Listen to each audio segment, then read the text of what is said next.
Welcome to Coffee Breaks Thursdays, everybody. I am your host, Jason Zalakis. It's Coffee Breaks Thursdays with Jason Zalakis. How's everybody doing today? I guess I'm still settling in. I thought I had it all set up, but right when I was about to go live, Facebook does its thing and decides to drop it. Anyway, here we are. Welcome to Coffee Breaks Thursdays with Jason Zalakis. As I said, I'm your host, Jason Zalakis. Let's start with some coffee. How's everybody doing?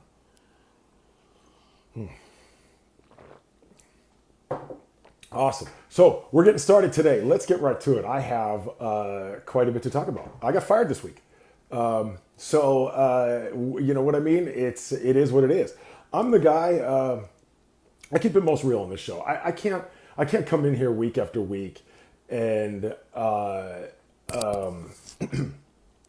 come in here week after week and tell you guys that the hits and the misses and the things that happen and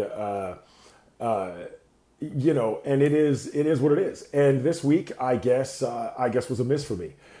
So I mean, it's one of those things, right? It's how and I'm going to get right to it because we have a lot to get to before I get to our guests today. Today, we're very excited to bring on Erika Marks and Bobby Smith. They are here to promote their new movie.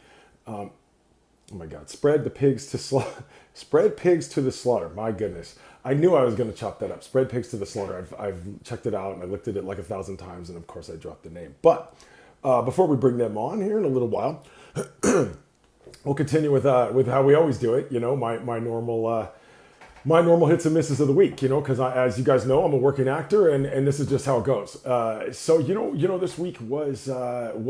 I don't know. Last week, and you guys watched the show, you've seen the show, and if you haven't seen previous episodes and you want to see them, they are available at Coffee Breaks Thursdays with Jason Zalakis on the site there on Facebook.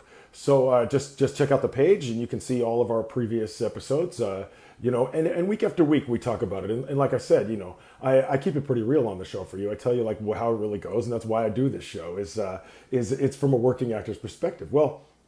I had some personal setbacks, and I don't know that there's setbacks, okay? And I'm going to get to that point here in a minute, but my daughter was in a car accident, and she's fine, and she got rear-ended, but the car went to the shop, and so we're out of car. And my son broke his hand, and he's fine, and they said at 15 years old he's going to heal. He's going to heal just fine. Excuse me, I'm reading the comments as I talk, and that's distracting. But I like to do it. So,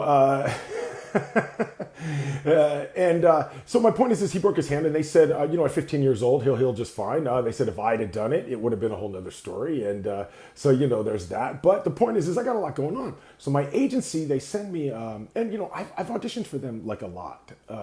I get a lot of auditions. I guess they tell me, that I have a commercial look. I don't know, maybe. But I audition for them a lot, and the truth is I don't land. I'm not landing the roles, but they call me and they say, listen, it's 8 a.m. We want you to be in Santa Monica at 11. And I say, I can't do it today. My kid is in a cast, and I gotta take the car. Well, I don't have a car. I can't get there. And they say, well, you need to Uber. And I said, listen, I gotta decline this one. And they say, you're fired. They fired me. Like I missed one audition, but it was my first infraction. But the point is that maybe I would have fired me too. I looked at my numbers, and my numbers, dude, I'm not hitting, which is weird. Because you guys know I've made like 30 commercials. So I don't know how. My point is whoever they are hiring, man, that guy or whoever that is, wow.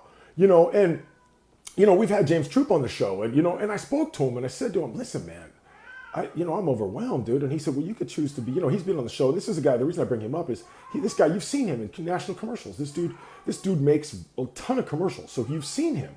And he says to me, man, you can choose to be overwhelmed, or you can choose to be overjoyed. You're not attending a funeral for your kid, and don't get me wrong, I'm grateful, but he reminded me that a lot of things in my life, are whatever. So I guess what I'm saying is that, I started to feel grateful for it, but clearly I wasn't grateful for this audition.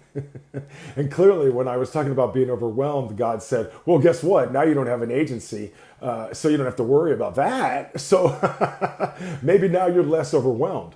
And, the truth is maybe now I am, man. I don't know. But the same thing, okay? Follow me on this. The very next day, so this happened on Tuesday, I got fired. Tuesday, I'm telling you, it was like Tuesday morning. I'm like, listen, dude. But they were like taking Uber to Santa Monica. I'm like, $100 Uber to maybe not get it? It doesn't matter. It's my fault. I'll take responsibility for it. I did that. Anyway, where was I going with this point? I can't remember. Oh my goodness. I do that sometimes on the show. Anyway, moving right along. If you'd like to see the newest commercial I'm in, and I guess this is one of the things, some of you guys think I actually eat the products, and or you guys believe that the products I'm given in the commercials that I make, I actually use them, and I don't. I just want to keep telling you that week after week. I don't use the products typically. I can't afford half the crap. So this week I advertised, you guys are seeing me in a commercial for My Fit Foods. And they like me as an older guy who's somewhat in shape or whatever. And and I come in and I do my thing and I'm pretty good at it, I guess. You guys tell me I am. You guys tell me you want to buy the products. So, but I need to tell you that My Fit Foods is like $250 a week. Like, I can't afford that, man. So I don't use that product, but I probably would. I mean, but I just want you guys to know that. So if you want to see that film, that commercial, I'm sorry, check it out on my feed. Jason Zalakis, just go look it up. Same name as I always have, and you can go see it. You can go see the My Fit Foods ad. And if you want to see any of the other commercials that I'm in, you could see them. I usually post them on Facebook. I like to do that because my mom won't watch them if I don't put them online. Speaking of my mom, shout out to my dad. Dad turned 79 years old yesterday, so I'm dedicating today's show to my dad, who's 79, and he's up there in Oregon. And I said, Dad, what are you doing for your dinner? You're going to go out? And he goes, yeah, man, I'm going to go to Arby's. So my dad was all excited to go to Arby's. Long story, but I hope Dad had a great birthday. And of course, I called him. Anyway, another good news for me. That's what I was getting to. Jesus, I can't remember. I was getting to the good news. But let me tell you about this first. And then we'll get to Handsome History and to our guests. I know you're excited about, you're waiting for me to shut up, but you know how we do it on this show. I got to get this weekly stuff out. How else are you going to know that this is how this is how a working actor is? If you want to see my movie that I'm in, The First Rule, you guys know that's on the circuit, and we've won Best Picture a couple of times. You can see it coming up at the Hanford in Hanford, California, at the Historic Fox Theater in Hanford, California, and you can see it there. It's playing in a festival there. I think it's the International Film Festival. So, whatever. But if you want to see it, it's there. What I was telling you is I got fired on Tuesday. On Wednesday, I got a call to be the face of a charity. They want me to, and I can't tell you too much about it, but they want me to be basically, I'm going to become the face of the charity. And, all I can think of is, oh my gosh, is it like Flow, where I'm going to be like, they're going to go, that's the guy. Hopefully they do. So I'm going to become the face of a charity. And this is not little charity. This is one that helps millions of people. Like it's huge. So I'm really excited to be part of that. And who knows where it goes from there. So moving right along, that's what I'm saying. So who's to say? On one day I'm fired, on the next day I'm hired.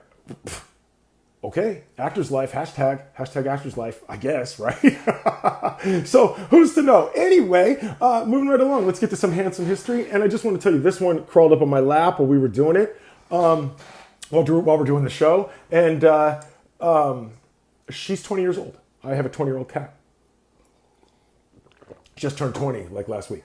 So the other thing, and that means she's hungry. So you're going to have to wait. There's plenty of food right there. Okay, let's get to Handsome History. Speaking of animals, that's a great segue for this joke. I love it. Wow, she is not going to take no for an answer. Hold on. So the deal here is that, I was thinking about some things, right? People ride horses, people ride donkeys, people ride any sort of four-legged animal that looks like that.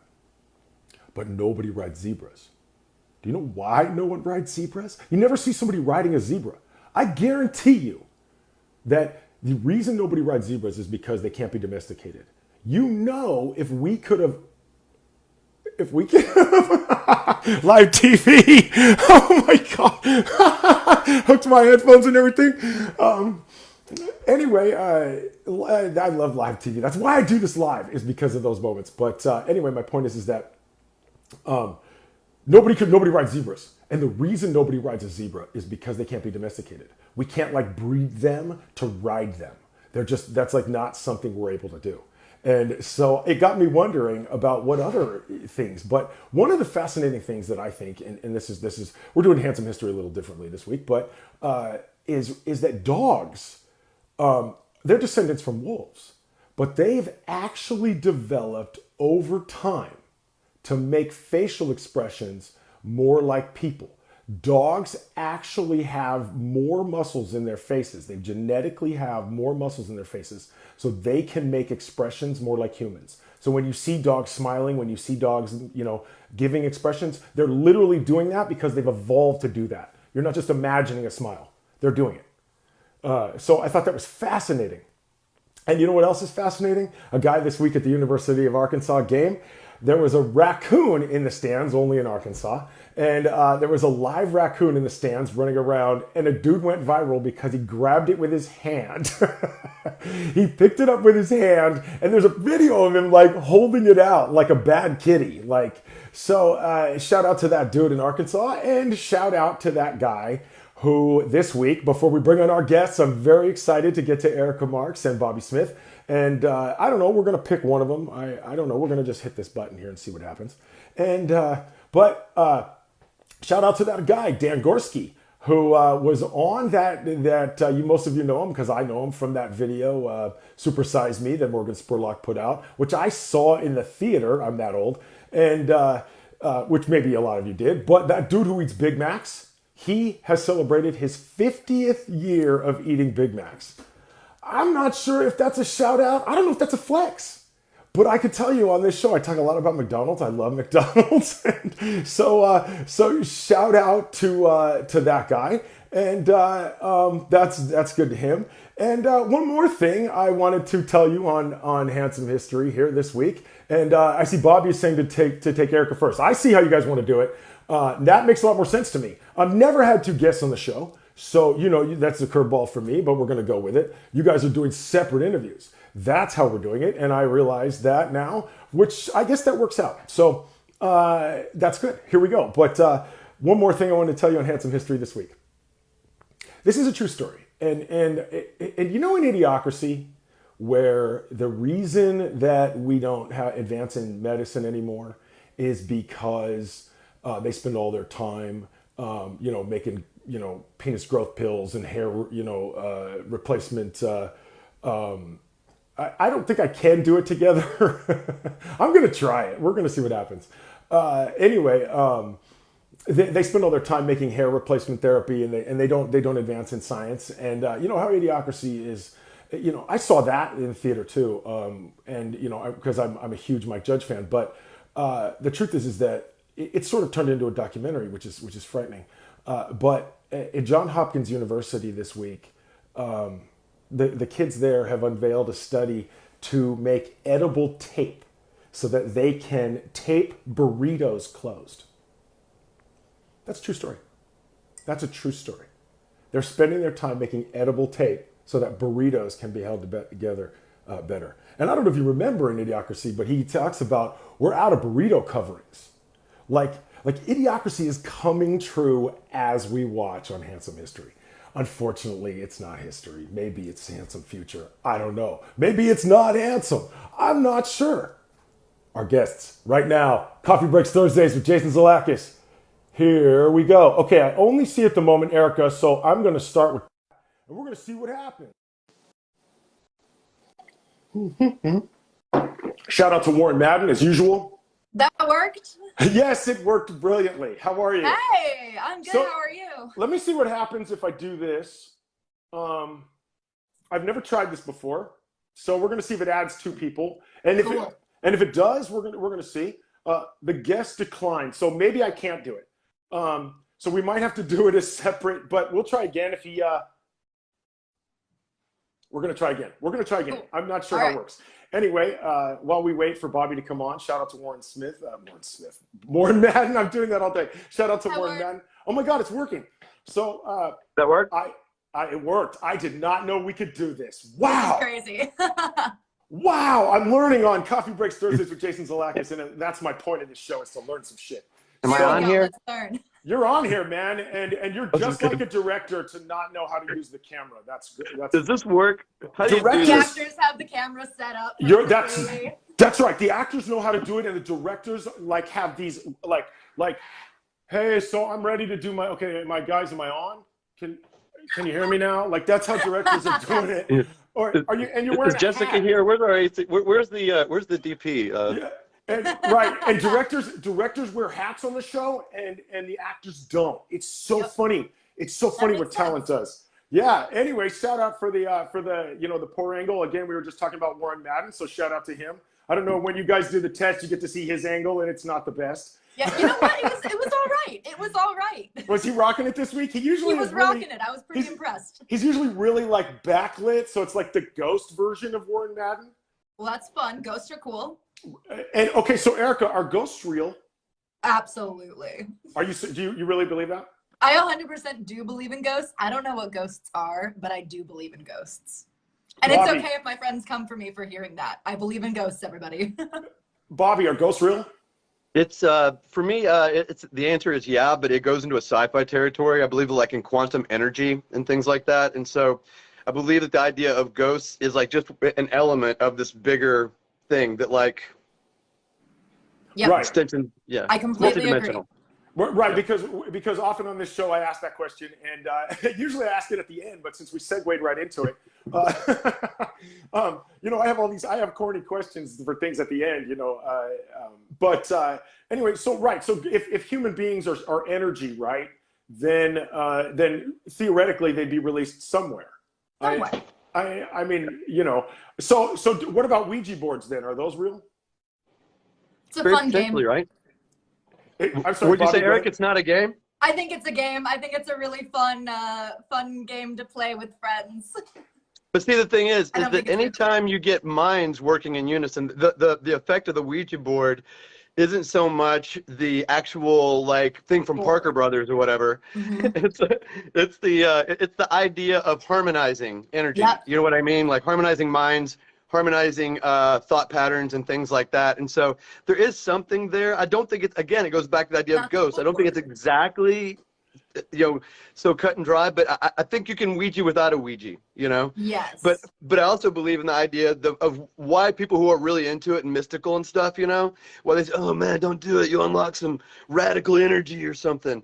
And that could absolutely be true. Because when you get minds working in unison, who knows what you're going to unlock, Right. what you're going to draw 100%. down.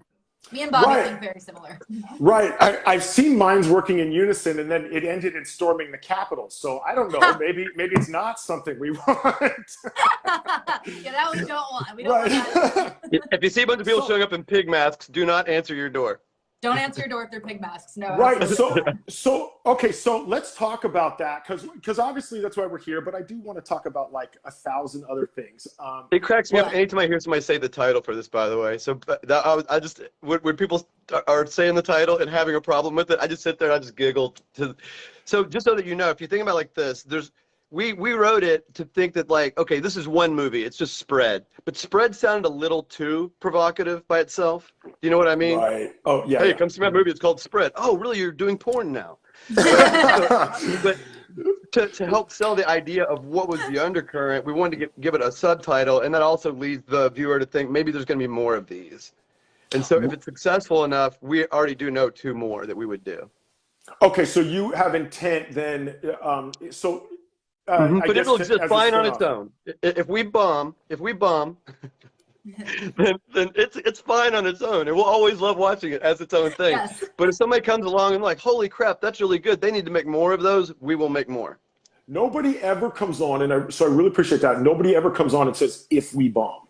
You never know. Right. But they always, they come on and they go, oh yeah, this is the greatest thing I've ever done. And which I probably is. Right. But it is. It's amazing. Right. Insane. What we're going to do is insane. The movie itself, the story is bonkers, and the way that we're trying to put it together is pretty crazy. The weird. I asked these guys to form, because the movie's kind of about a cult. I was like, so we kind of need to form a cult for just a few months. and we'll have a little cinematic cult, and then we'll disband at the end of it. We'll get back together for film festivals and things, but we just gotta have a little cadre, a little creative militia going out to make this movie. And people really heard the call, man, and it's really wild, the amount of like responsibility and the amount of like passion that this entire like cast and crew has.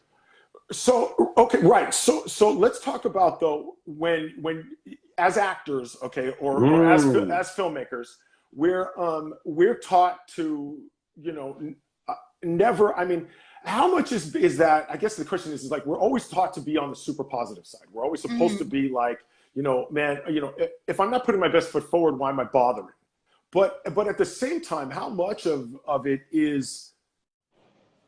You know what? I'm throwing this out there. I mean, like, I asked every single one of these guys, man.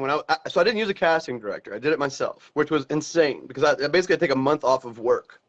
You know what I mean? I cast for full time for a month, right, Erika? I watched auditions. I did the callbacks. I did everything. I wrote the casting notices, and if anything, I was trying to scare people away from the project. Everything that I wrote was saying, you probably don't want to be in this movie. My emails back to the actors were like, it's pretty extreme. You don't want to be in this. And then in the castings, when we would talk to each other, I'd be like, you need to read the whole script. They were like, I want to be in it. I really love it. I'm like, you need to read the whole thing. And then come back to me. 24 hours, think about it, and blah, blah, blah. Yep. And then when they came back, I said, here's the deal, guys. I don't want this to be another job. I said, I'm an actor too, by the way. I am. I was in acting class last night till 11. So I said, that I don't want this to be another job. It's tempting. We all do it. We're all looking at our rent, our car payment. I was listening to you earlier, man, and talking about serendipity, by the way. I love that. Window closes, window opens. Yep. But we're sitting there, all of us are doing this. We're going rent, car payment, and offers are coming in, and we're self-taping, and we're wishing we were in live auditions. and the casting directors are abusing the shit out of us by making us do 1,000 self-tapes instead of 4 auditions in person or whatever. And I said, I don't want this to be another job for you guys. I don't want this to be something, because I want to pay you on the front. I want this to be that. Because I'm looking at you as professionals, but I want it to be more than that. I want you guys to join my cult. I want you guys to be a part of this little passionate militia, a creative militia that we go out together and we all understand our character. We show up on set. We know what we're doing. We're the ones that are pitching the movie. We're the PR. We're the media room. I said, if we do that and you guys really take that seriously, we can do this without a studio. I said, here's a script that belongs at a studio, but they will gut it. They will buy it and they will gut it. So what I'm trying to put up on the screen, what is extreme and messed up, like FX wise and politically and satirically, will not make it. The spread pigs to slaughter will, but the soul will be gone. And these guys heard the call, and they really did. Erika's a great example of this. Thanks. We've known each other for a matter of weeks, and it feels like a lifetime. Yeah, I love you. It's good. I love you. It's crazy. When you it's one of the things that I learned really early on is once you film together, you're family. It's like a 100%. Right? It's a degree of Stockholm syndrome. You know. You mentioned a lot of cults and Stockholm syndrome. I'm curious to see where this goes, but it's a really twisted movie. So I'd like to go back to the audition process. That is something I want to talk to you about, because I as much as I'm here to promote the film for you, I do wanted to ask questions about acting. Yeah, man. So walk me through. You mentioned a lot of it. The audition process for the film. How many You said you put them out yourself. You went to like casting networks and issued Hmm. Well, the Actors Access and Backstage were the main ones. the two that you used was Hmm. backstage and actors. Yeah. Okay, And so then, a lot of those other they pick them up. I found this out that a lot of other smaller sites just kind of pick them up from Backstage and from Actors Access. And people are telling me, I saw you in this magazine or whatever. I'm like, you saw me in a I'm sorry. You saw me where? it's live TV, dude. It's all good. I Okay. found it on Actors Access. That's where I That's found how you mine. found Yeah, it. Okay. the actors I hired came from Actors Access and Backstage. Okay. So that's good to know. So how many submissions for I got say? stalked on Instagram. Well, yeah, I would do It was that. it was going on this morning, like literally a stalker. Amazing. Wow. Well, I mean, that's the nature of the beast. Passion, You know. passion. So how many submissions do you receive for a lead role? Okay, so this is an ensemble piece, and different characters had different like caveats. Like as far as like that, like there was like a degree of nudity or there was a violent act or something that I was very intensely like putting out there to the actors and saying, consider this, even as they were even just submitting. So I really did try to push them away, but this got the biggest response of anything I've ever done. Altogether, I had, for 8 characters, I had about 3,000 submissions. 3,000 total submissions. And Yeah. how many of those 3,000 submissions, how many do you take a look at their video? Man, here's something great. I'm glad you asked me this because I talk to younger actors all the time. I'm young. I'm 53 years old, so I'm old chronologically. But I'm young in the actors world. I'm only a couple years old actors-wise. But I'm still, because of my past, I pick up certain things about responsibility and things in my profession that I take very seriously, And I look at these younger actors who are more experienced than me, and I'm like, why aren't you doing this? And this is where I love getting on a soapbox right now about this, because if you want me to take you seriously as an actor, then your thing, like if you're on something like Actors Access or Backstage or LA casting networks, and your profile's incomplete, you're not serious. You're blowing smoke up your own behind. You're fooling yourself. You are your own worst enemy in this business, because if you're not your own first advocate, then you are your own first enemy in this business. So you've got to be the one that knows how to present and promote yourself. You've got to be ready for your agent and your manager to fire you or drop you at any time, and still be ready to carry the ball down the field without them, turning around to them and saying, what were you thinking? Do you know what I mean? I lost my train of thought. You did this earlier. So Yeah, man, it happens, dude. You know, right. so Yeah. so the question though, how many did I watch? When I go into Actors Access, the way that Actors Access is organized, when a casting director sees it, it's enlightening to cast something, you guys. If you've never done it, you should, because it'll make crystal clear sense why you may not have gotten a part when you first started.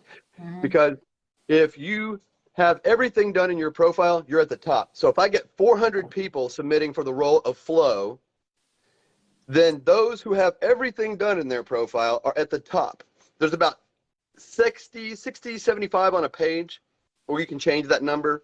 But say there's 75 on a page, and there's 3 pages of them, and I go down to number 50 and they stop having a photo or a reel or something like that, then I never even go past that. I never even get to page 2, 3, 4. Do you understand? And so I'm only looking at the people who I consider to be professional, who are taking it seriously. If you're not going to take it seriously, Mr. Actor, why the hell would I consider taking a risk on you, especially in a case like this, that's very indie, very needing people to be accountable and knowing that they're professional and knowing what their goals are and stuff. If I can't depend on you to be autonomous and doing your job, knowing what your role in this world is, then I can't depend on you. I can't even look at you. So to answer that question seriously, I would look at about 50 for each role. So it ended up being, I looked at about less than 400 out of the 3,000 that came in. And then out of that 400, I would probably send out about, at max, 10 or 15 requests for people to audition. and then I would watch their self tapes, because it's big as a headache as it is for us to do it as actors. It's a huge headache for the casting director too, Yep. to sit there and watch it and think, why is this one better or worse than the last one? But honestly, it's not that hard, because people don't follow the directions, and so they're gone. Mhm. So when a casting director sends you something and they say, do this, this, and this, do this, this, and this. Don't do what you think is best. Do what the casting director asked. If they ask you for 2 separate files, one on your slate, one on your audition, do it that way. If they say put them both on one, do it that way. You don't decide, they decide. So I automatically would count people out. As soon as I would open their file, if they did something or didn't do something, I didn't even watch the rest of it. They may have been Marlon Brando, but I was like, you're gone.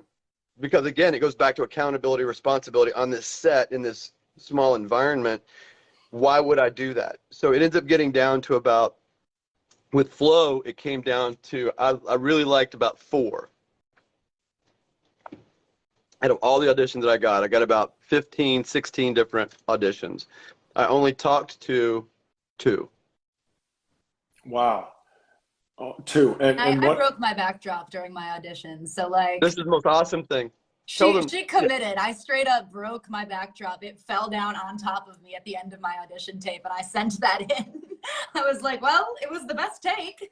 It was the best take. So let me ask you about that. How much of it is, Erika? How much of it is as an actor? You know, how much of it is that it's some of it's just so much out of your control. Like, how do you? Oh my God, yeah. I mean, that's kind of what I think. That's something that keeps me going and accepting all of the rejections, because I mean, I'm auditioning up to 20 times a week some weeks. Like, you never know what's going on. Some weeks are crazy. Some weeks I have 0 auditions, but 99% of the time you don't hear back. 99.9.99999, you don't get the role, right? Like, so for I wrote me, back to everybody on this. Every actor that auditioned, I wrote them and said, I literally said, really the role's been cast. Really nice that people don't usually do that. But so for me, a lot of the time, it's just reframing as, I know I can't control what's going on in this casting room. I could go in there, I could give the best audition of my life, but I could look like the casting director's ex-girlfriend. And I won't get cast for that reason. You never know. There's no way to know what's going on in their head. There's no way to know what kind of connection you made with them, what kind of look that they're looking for. Even just the composite, Erika, like when the casting director and the director are trying to build a cast, it's like they don't want every guy to have a beard. They may not want every guy to be clean shaven. So it's like if they just hired a guy with a beard and then you tape comes in, they're gonna be like, okay, well, we don't want that guy. Yeah, I mean, I've had great auditions where I would have been perfect for the role, but the person who was already cast was already a redhead, so they didn't want 2 redheads in the same film because it didn't work. Like, you never know. So for me, I don't really get down on them. Once, for me, like, the audition is sent, I'm done. I did my job. I throw the sides away, man. The second I'm done, I'm like, garbage. Yeah, I don't keep the sides. I throw them away, like, out of my mind. Right. Yeah. Like, I sent the videos to, like, my grandma. I'm like, hey, look it, I did really good. Yeah, I usually send it to somebody who goes, did you already send that in? I have gotten that before. My best friend, who's my reader, I've definitely sent her a few where she's been like, I don't know about that one. And it's always the one. It's always the one that I feel like I was like, yo, that's it. And then I send it to them, and they're like, dude, why is your mouth like that? Like, you know, something that. So most people, I think, would have reshot it if the backdrop falls, but you chose to send it. Yeah, because for me, you did reshoot, right? What? You did shoot other versions, right? I did. That was my last take, actually. I had done it, I think, once or twice before that. It was once or twice I had done it just to, get into it. And this take, I was like, all right, I'm feeling it. I'm ready for it. Let's go. And I was doing it with my reader, and at the end of this self-tape, I fall backwards. So I fell backwards and I slid down. And as I slid down, my whole backdrop came with me. Oh, so and it was like, almost right. Yeah. Yeah. So I was that's what I said. I was like, that was the take, though. Yeah, I was like, it was a great take.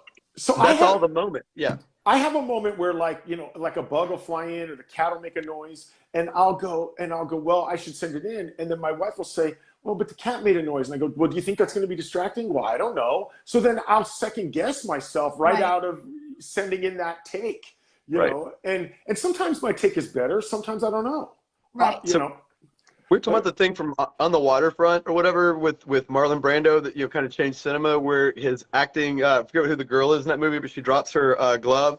Brando picks it up and puts it on while he's talking to her. And she's like standing there. The actor is literally going, "What are you doing?" You know, while he's like putting on her glove, and it like kind of changed cinema.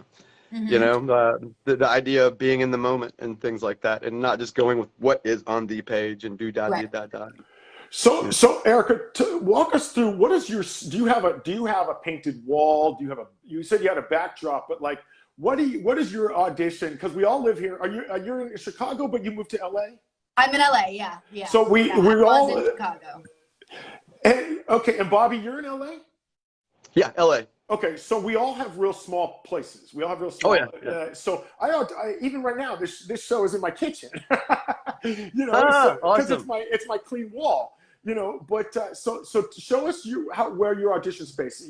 You know, what does it look like? Come on an adventure with me. All right. So my audition space, I've got this like little dining room area in my apartment. So Wow.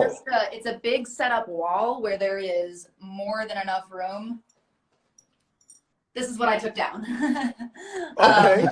So all I've got to do, like I pull my dining table back, I push it all the way into my kitchen. And then once that's in the kitchen, I set up my lights, and this is where I do my auditions. Nice. So when you picked out that fabric, did you spend like a long time choosing that color? Because it matches my eyes. You went based off your eyes. No, no. Okay, so where did you pick up that tip? How long did you? Because Amazon. that was on Amazon to do that. Yeah, 100% got that on Amazon. Yeah, yeah. Where'd you get the idea, Erica? Oh, I mean, I studied acting in college, and I've been an actor since I could speak, pretty much. It's just what I was doing. Even before I knew I was an actor, I was an actor. And I had a class in college where one of my professors was talking to me, and he was like, yeah, when you're getting headshots taken, make sure to wear a color that's going to pull from your eyes. And I was like, great, super cool. And that's what went in my head when I was looking for this kind of backdrop. I was like, okay, something that pulls from my eyes. I want my eyes to pop when I'm doing auditions because I've got very bright blue eyes. Might as well have something that like fully pulls them. So I found this that has a bunch of different blues, so it'd pull all the different colors out, and it's great. Plus, blue against the red is really fun, and it doesn't wash me out because I'm very, very pale, as you can tell. And yeah, so that's good. When I was doing like white backdrop, oh man, white backdrop was really bad for me because I blended in. Okay. I'm really pale. Like I would blend into the wall. It was so bad. Right, right. So we looks like we lost Bobby for a second. Bobby! I'm sure he'll come back on. He'll be back. I was gonna ask him the same question, but and then now I got thrown off. So excuse me. He says One of the phone. things. I'm guessing his phone died. Okay, I'm sure hopefully it looks like he might be trying to come back on. Let's see if we can do that here. But I wanted to ask you, it says I can't join him right quick. Nope. Have to wait a second here. Oh, let's try again. Anyway, it says I can't bring him on the broadcast at this time. I'll try again in just a moment. Maybe he's not available. But I wanted to ask you something. One of the things I noticed is that you seem to be really like assertive, like how you got on the show and about sending out for the roles. How much has that, like, is that necessary as an actor? I mean, like, I think it is, right? I think I know the answer, but how much? 100%. Yeah, well, because as an actor, you are everything, right? You are your own business, and who's gonna want your business if you're not telling them why your business is better than other people's business, right? So like I'm constantly out there being like, hey, let's do this thing together. Let's make this thing. I would love to work on this project with you. Like my big thing, like when I'm on a set, I try to be. It is like a conscious effort of mine to be the happiest person on set. And I want to make sure to make a personal connection with everybody I meet on set because it's so important to do that. Like for me, it's not about what roles are going to come next, who can help me in the future. I genuinely really like making these personal connections with people. and making those connections really helps out. Like it's not the intention, but it really helps with the career, because I mean, I'll have people message me, they'll be like, hey, we worked together 3 years ago, loved you, I've got this new role. Or I know somebody who's shooting this film in Hollywood, you should reach out to them. And like I'll see casting things that I'll see, and I'll reach out to the people on social media if the casting notice is posted on social media. If it's not, do not reach out to casting directors on social media. That's really awesome. Right. Don't do that. Right. But yeah, and I also like I work at a comedy club, which is really, really amazing, because I'm constantly meeting new people in the industry, and like I'm personally a comedian as well. So like when I meet people that way, it's amazing. That's actually, I got my commercial agency because I just made a really good connection with one of the comics, and he recommended me to his agency. So yeah. Tell us about that. Can people come and see you? I haven't done a set since pre-pandemic. Okay. So, I asked about that too. yeah, because my comedy was completely different, and I have no idea how to rewrite for a post-pandemic world. It doesn't hit as hard now. Hey, remember when we all used to breathe?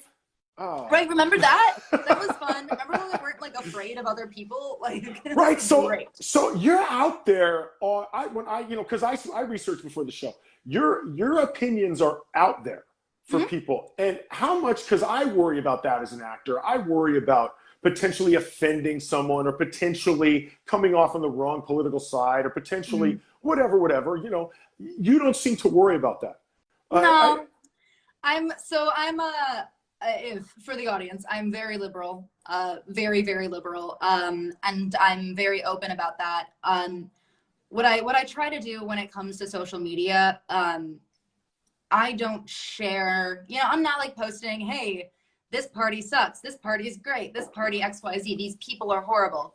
But what I do is I'll share things that are based in morals. That's the political stuff that I share. So like when it comes to Humanitarian. Right, humanitarian side of things. So like abortion rights, Black Lives Matter, all those kinds of things. Those are the things where I'm really going to dig my heels in and make sure to like put that out there, because I don't want to work with people who don't agree with me on those things.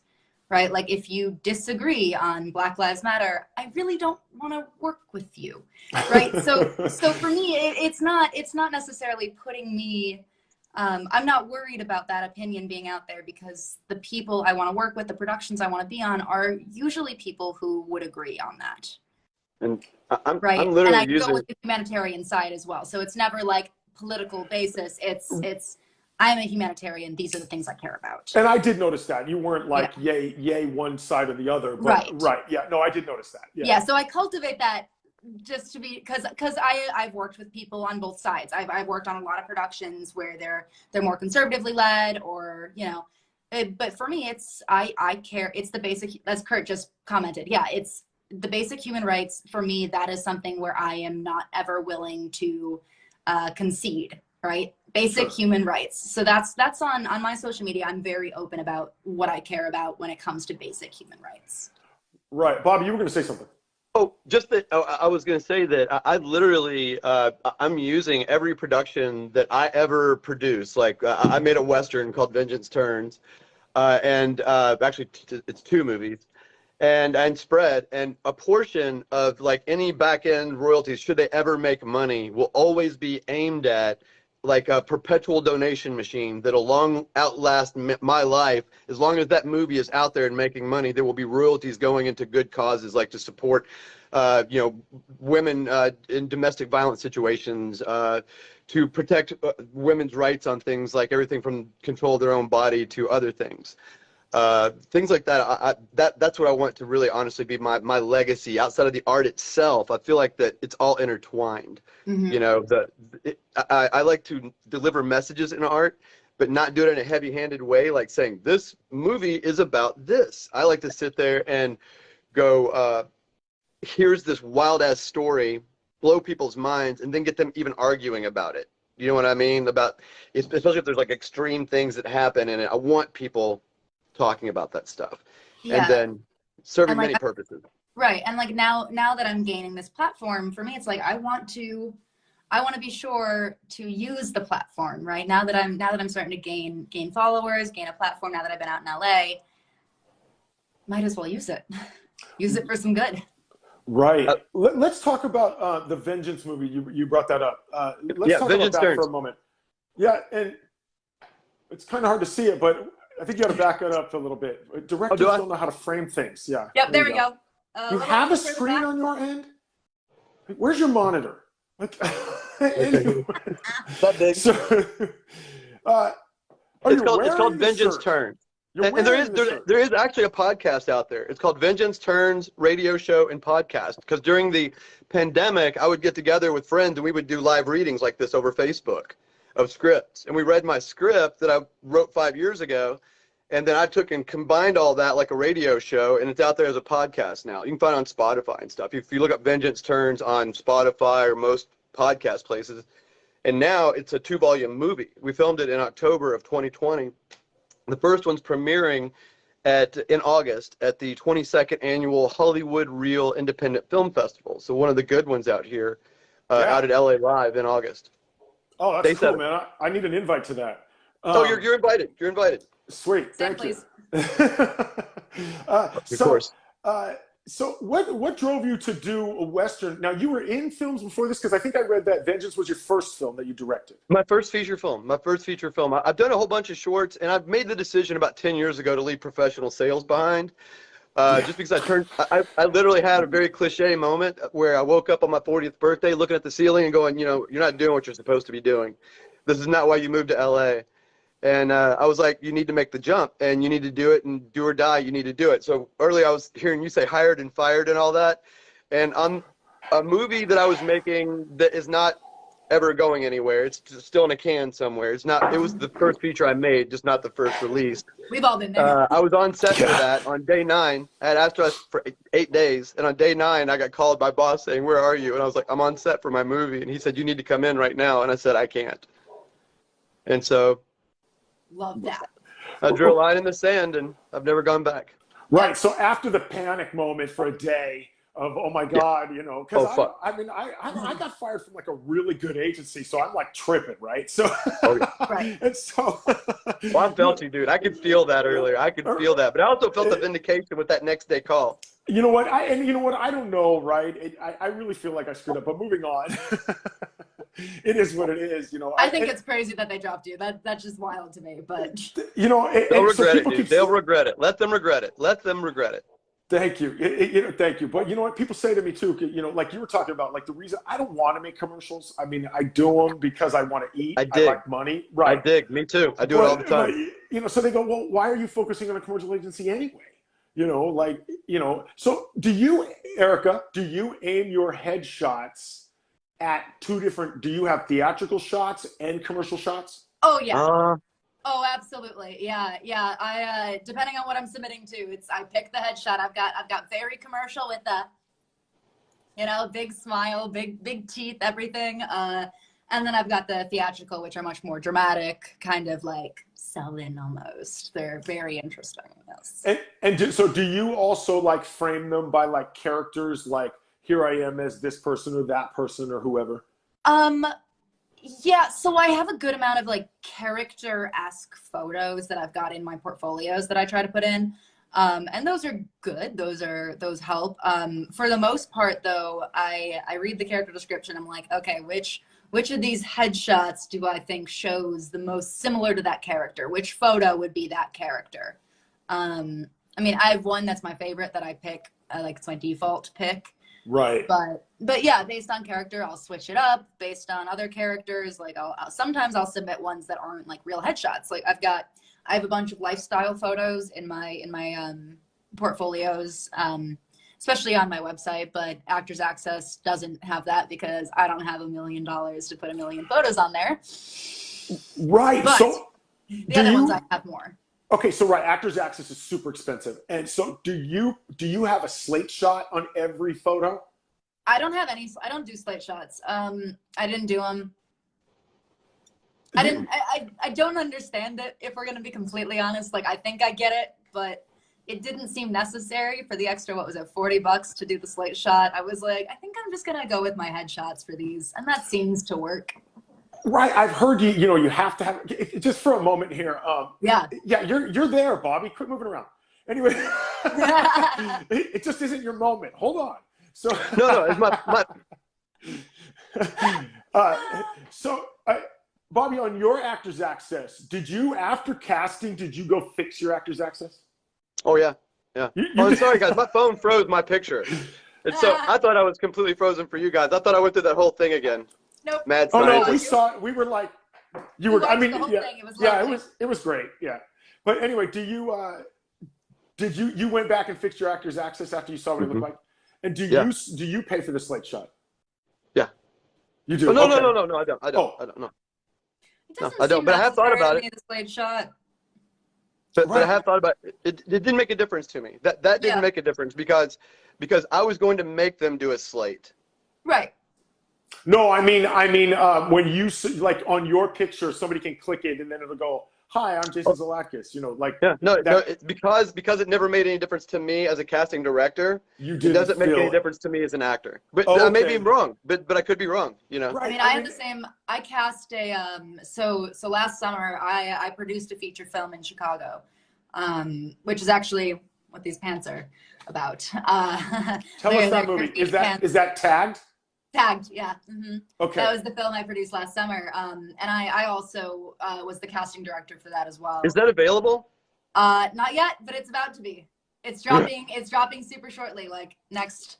I hope the executive producer's not watching. Next month, because I don't know if that's actually true. I think it's next month. Right. Well, that's the nature of indie film. It's coming out. It's coming out. Right. So No, okay. not So not. right. So okay. So go on. But yeah, so like that I had a similar experience. Like when I was casting that, I was like, okay, these are the things that I actually need. These are the things that no one cares about. Good to know. I didn't read a single note. Like the little personal notes, I didn't read a single one.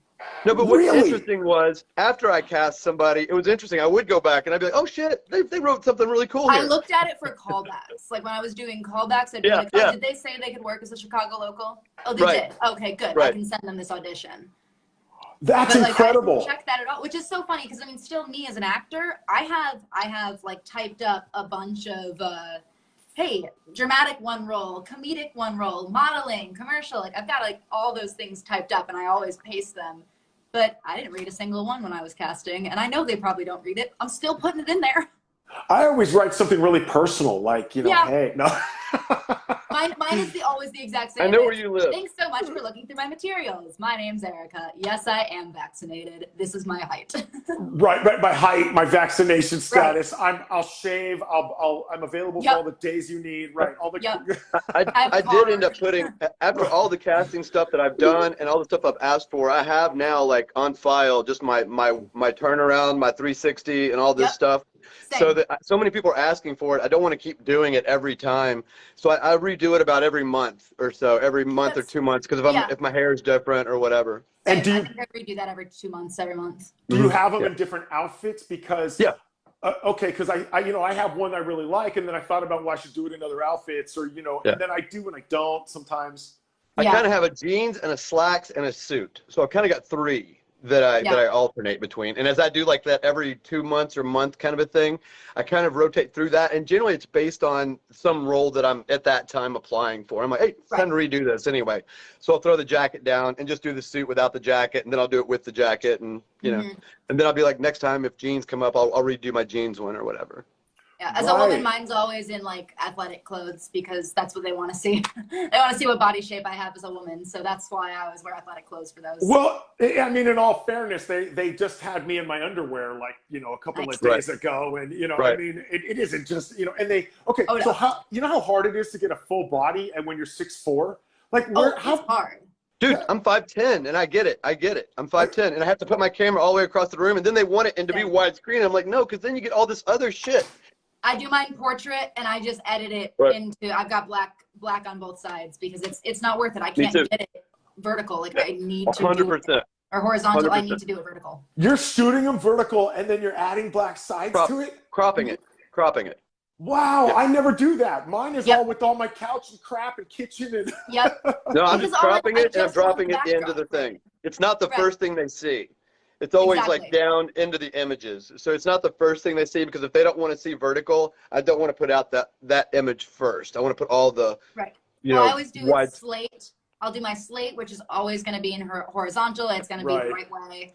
And then it goes over to the 360, Thing. and the 360 is in vertical. It's zoomed out, Yep. but it's got the black sides on both Right. things, so that you can actually see the full body. And Yep. then it goes into audition. Man. And do you have light? Because one of the other problems I run into is lighting when I'm up close, and then when I get far away, the lighting's not as good. Like, do you have Softbox multiple lights? Softbox lights. I love softbox lights. Do you have softbox lights, Bobby? I've got just I'm lucky because the house I live in is other filmmaker. I share a house, but with my previous DP, one of my best friends, and we have all kinds of lights. But in my main room, I've got this. Right, I've got that. Right, the circular. That's what I've got. Right. I've got softbox. Yeah, I have the ring light. It wasn't enough for me.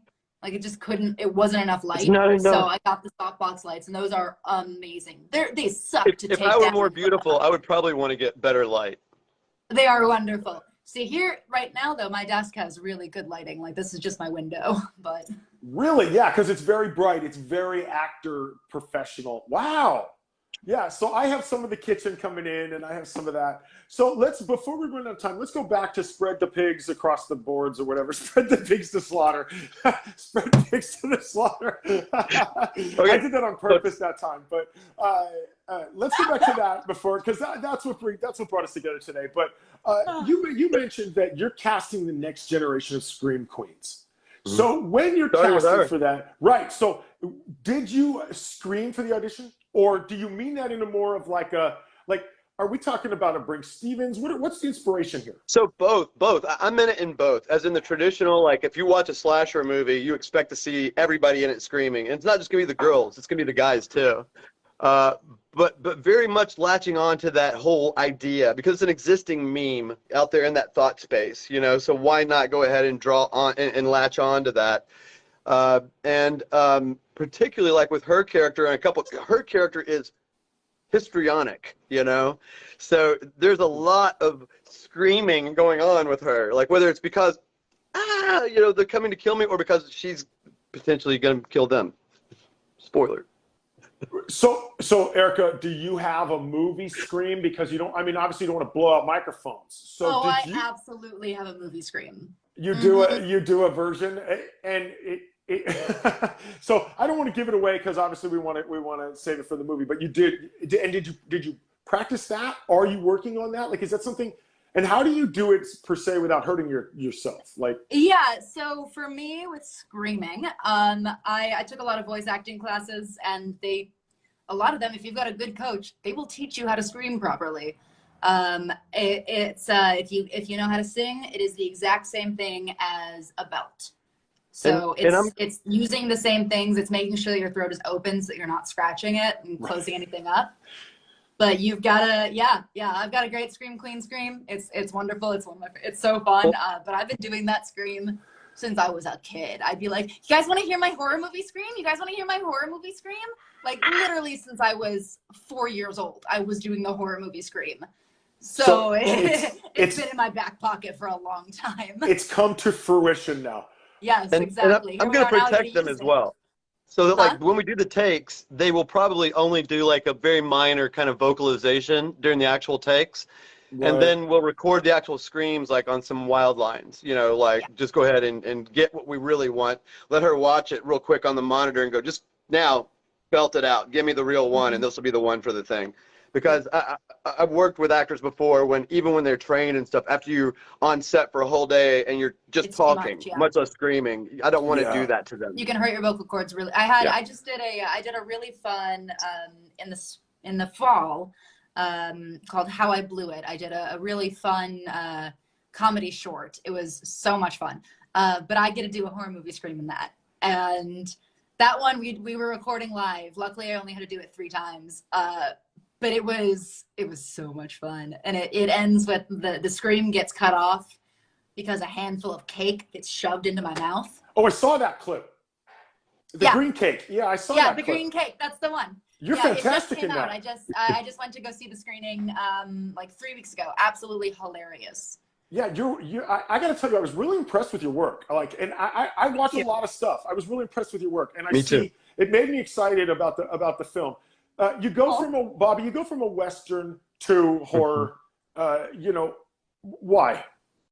Well, the Western was because I've just always been interested in Westerns, and I wanted to do a female-led Western. I wanted to do a Western that felt like a spaghetti Western, but had a female in that place, you know? So to really give something different to that genre. And again, I like working with diverse casts.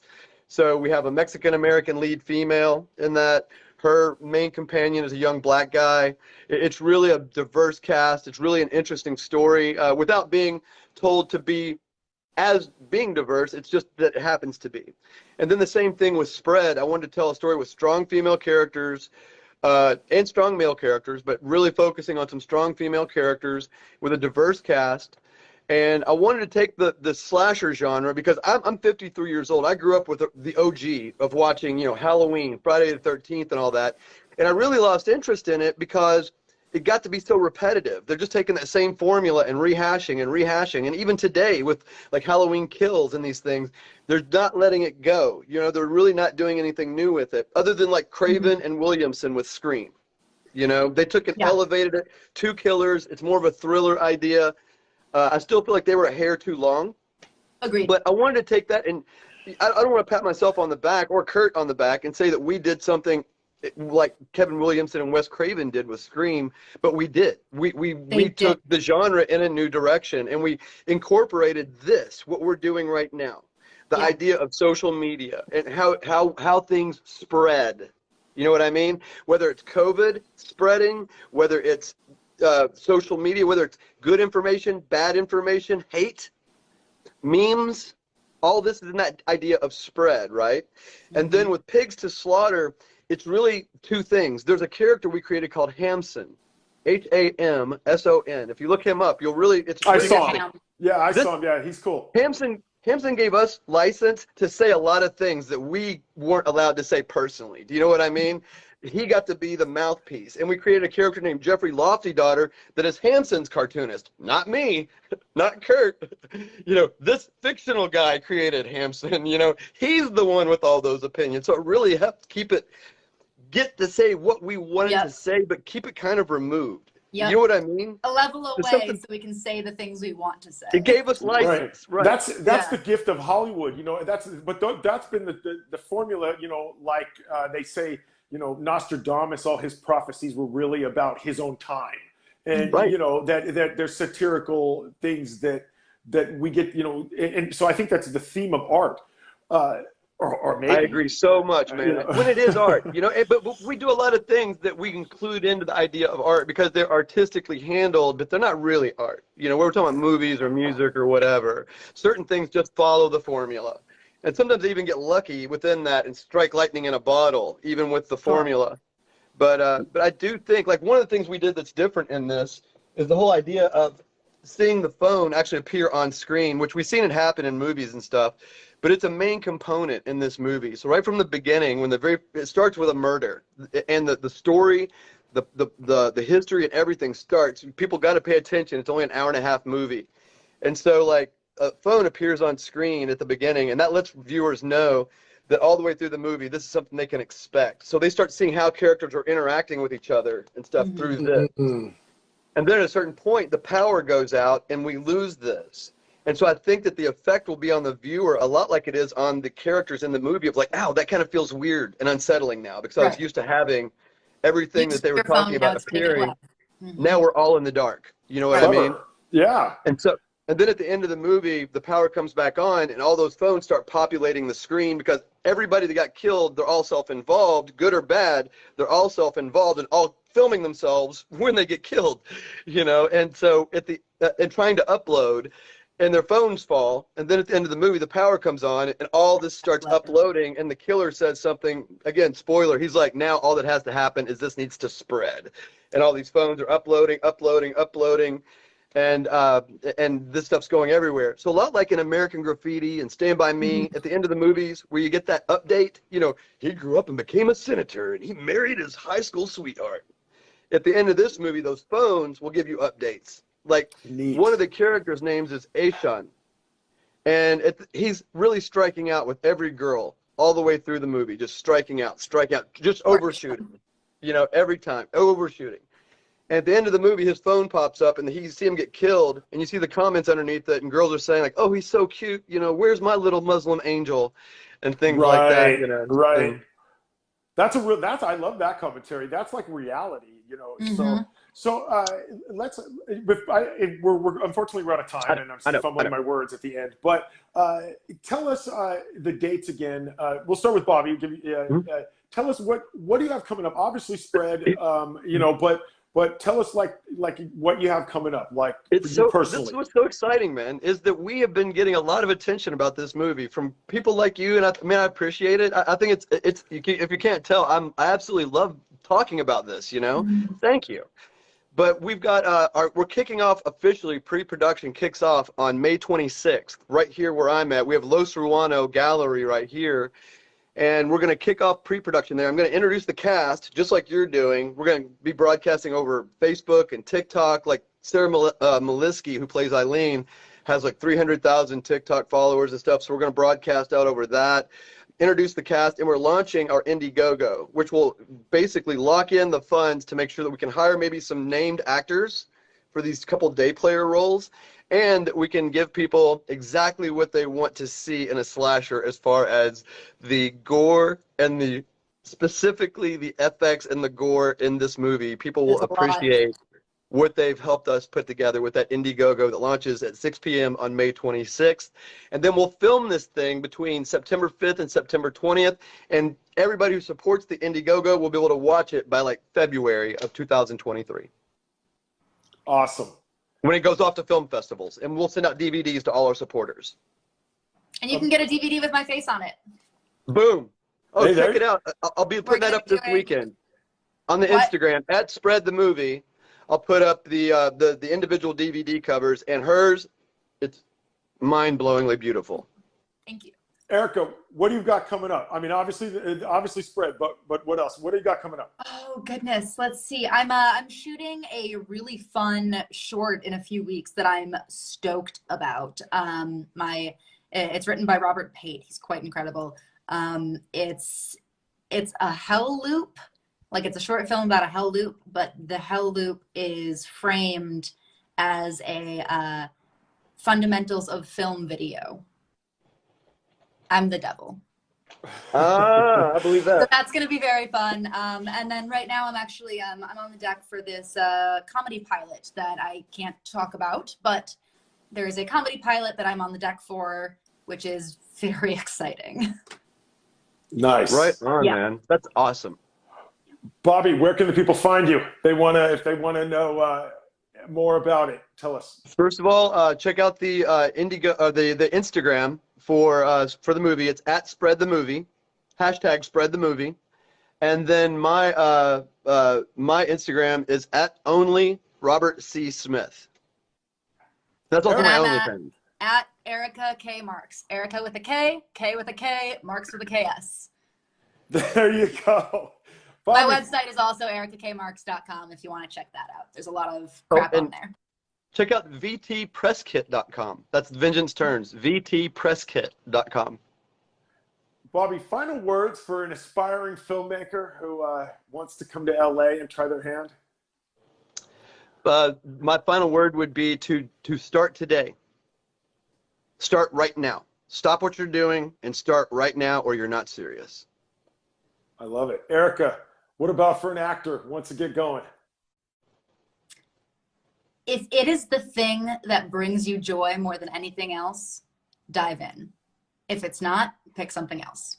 Love that. Fantastic. It needs to be a 10 out of 10 for you. You're right. The passion needs to be there, or else all of the rejections will you'll stop. It needs to be the thing that brings you the most joy in the world. 100%. I love it. Guys, it's been wonderful having you on. It has. I want to So thank great, you. Jason.